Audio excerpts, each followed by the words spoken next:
Hello friends, welcome to my channel. இன்றைக்கி நம்ம வீடியோவில் தக்காளியில் ஒரு அருமையான ரெசிபி தாங்க பார்க்க போகிறோம். தக்காளியில் நம்ம நிறைய ரெசிபிஸ் ட்ரை பண்ணியிருப்போம். தக்காளி தொக்கு, தக்காளி ஊறுகாய், தக்காளி பச்சடி, அந்த மாதிரி நிறைய செஞ்சுருப்போம். ஒரு முறை இந்த மாதிரி செஞ்சு பாருங்கள், டேஸ்ட் அட்டகாசமாக இருக்குங்க.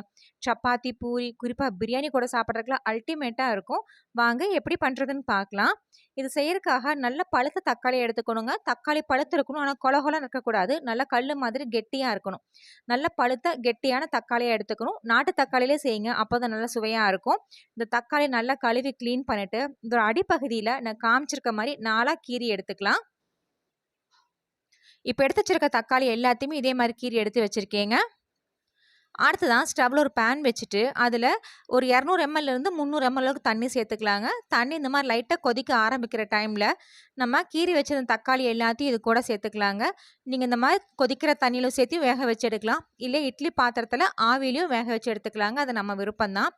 இப்போ தக்காளி வந்துட்டு இருக்க டைமில் நான் இது கூட காரத்துக்காக ஒரே ஒரு பச்சை மிளகாய் சேர்த்துக்கிறேங்க. இது கம்ப்ளீட்டாக ஆப்ஷனல் தான்.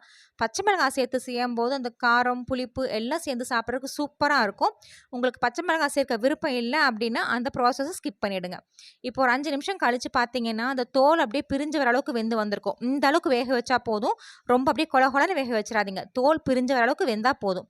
ஒரு 5 நிமிஷம் கழித்து ஃப்ளேம் ஆஃப் பண்ணிவிட்டு இதோட பிளேட்டில் மாற்றிட்டு கொஞ்சம் கூட சூடு இல்லாமல் நல்லா ஆற வச்சுக்கணுங்க. நல்லா ஆறுனதுக்கப்புறமா நான் காமிக்கிற மாதிரி இந்த மேல் தோல் மட்டும் பிரித்து எடுத்து வச்சுக்கலாம். இப்போ எல்லா தக்காளியும் தோல் நீக்கி எடுத்து வச்சுருக்கேங்க. உங்களுக்கு பார்த்தா தெரியும், பார்க்குறக்கு எப்படி ப்ளம்ஸ் பழம் மாதிரி இருக்குது பார்த்தீங்களா? இந்த அளவுக்கு தோல் நீக்கி எடுத்து வச்சுக்கணும். இப்போ இது எல்லாத்தையும் ஒரு மிக்சர் ஜாரில் சேர்த்துக்கலாங்க. நீங்கள் மிக்சர் ஜாரில் சேர்க்கறனால சேர்த்துக்கலாம், இல்லை ஒரு பருப்பு மத்தோ ஸ்மாஷரோ வச்சு 1க்கு 2 கடைஞ்சும் எடுத்துக்கலாம். நான் இன்றைக்கி மிக்சர் ஜாரில் சேர்த்துட்டு பல்ஸ் மோடில் கொரகொரன்னு அரைச்சி எடுக்கணும். பல்ஸ் மோடில் 2 டைம் அடிச்சு எடுத்திங்கன்னா போதும். ரொம்ப நைஸாக அப்படியே பியூரி மாதிரி அரைச்சிடக்கூடாது, அங்கங்கே தக்காளி தட்டு பண்ணும், அந்த அளவுக்கு அரைச்சி எடுத்துக்கோங்க. இப்போ நான் காமிச்சிருக்கமா அரைச்சி எடுத்து வச்சுட்டு ஸ்டவ்வில் ஒரு பேன் வச்சுட்டு அதில் 2 ஸ்பூன் அளவுக்கு நெய் சேர்த்துக்கலாங்க.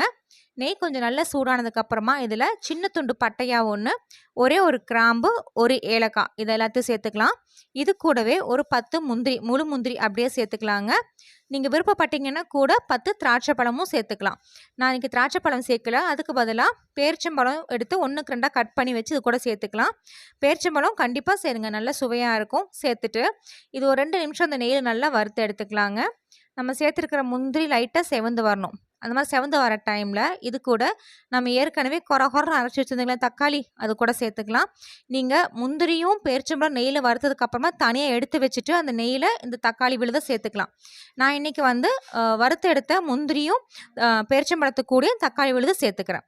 சேர்த்துட்டு ஒரு டைம் நல்லா கலந்து விட்டுக்கலாங்க. அந்த நெய்யோட தக்காளி விழுது நல்லா கலந்துடணும்.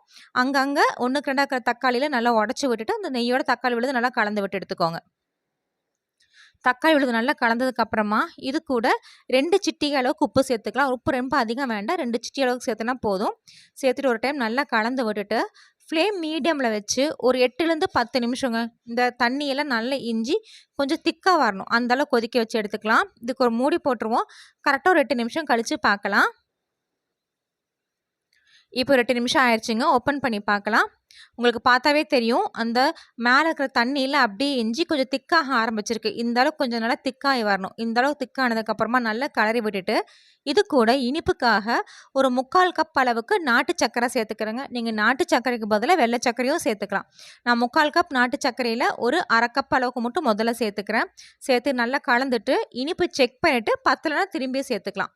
ஒரு டைம் நல்லா கலந்துட்டு நம்ம இனிப்பு செக் பண்ணிக்கலாங்க. எனக்கு இனிப்பு செக் பண்ணும்போது கொஞ்சம் கம்மியாக இருந்துச்சு, அதனால் மிச்சம் இருந்த சர்க்கரையும் இது கூட சேர்த்துக்கிறேன்.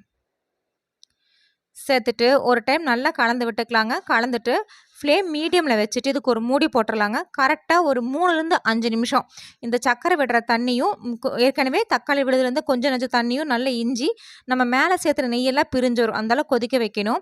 ஒரு 5 நிமிஷம் கழிச்சு ஓப்பன் பண்ணி பார்த்தீங்கன்னா நம்ம சேர்த்துற நெய்யெல்லாம் அப்படியே மேலே தளத்தலன்னு பிரிஞ்சு வந்து சூப்பரான சுவையான தக்காளி இனிப்பு பச்சடி ரெடியாக இருக்கும். இது ஒரு டைம் கலரி விட்டு எடுத்துக்கலாம். உங்களுக்கு கன்சிஸ்டன்சி இந்த அளவுக்கு போதுன்னு இப்போ இறக்கிடுங்க. ஆறுனதுக்கப்புறம் இன்னும் கொஞ்சம் நல்லா திக்காகும். எனக்கு இன்னும் கொஞ்சம் நல்லா திக்காக இருக்கணும் அப்படின்றக்காக ஒரு 2 நிமிஷம் மட்டும் அப்படியே விடுறேன். ஒரு 2 நிமிஷம் கழிச்சு பார்க்கலாம்.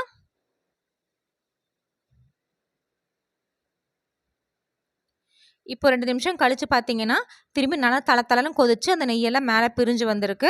முன்னாடி இருந்தத விட கன்சிஸ்டன்சி இப்போ கொஞ்சம் நல்லா திக்கா இருக்கும். உங்களுக்கு பார்த்தாலே தெரியும். அவ்வளோதாங்க சூப்பரான சுவையான தக்காளி இனிப்பு பச்சடி ரெடி. இது நம்ம தக்காளி ஜாமுன்னும் சொல்லலாம். இது சப்பாத்தி கூட, பூரி கூட, பிரியாணி கூட சாப்பிட்றதுக்குலாம் அல்டிமேட் காம்பினேஷனா இருக்குங்க. ஃப்ரெண்ட்ஸ் நீங்களும் தக்காளி இனிப்பு பச்சடி ரெசிபிய ட்ரை பண்ணி பாருங்க. ட்ரை பண்ணி பார்த்துட்டு உங்க கமெண்ட்ஸ்ல சொல்லுங்க. உங்களுக்கு இந்த வீடியோ பிடிச்சிருந்துச்சுன்னா, மறக்காம நம்ம சேனலுக்கு சப்ஸ்கிரைப் பண்ணுங்க, லைக் பண்ணுங்க, ஷேர் பண்ணுங்க. Thank you.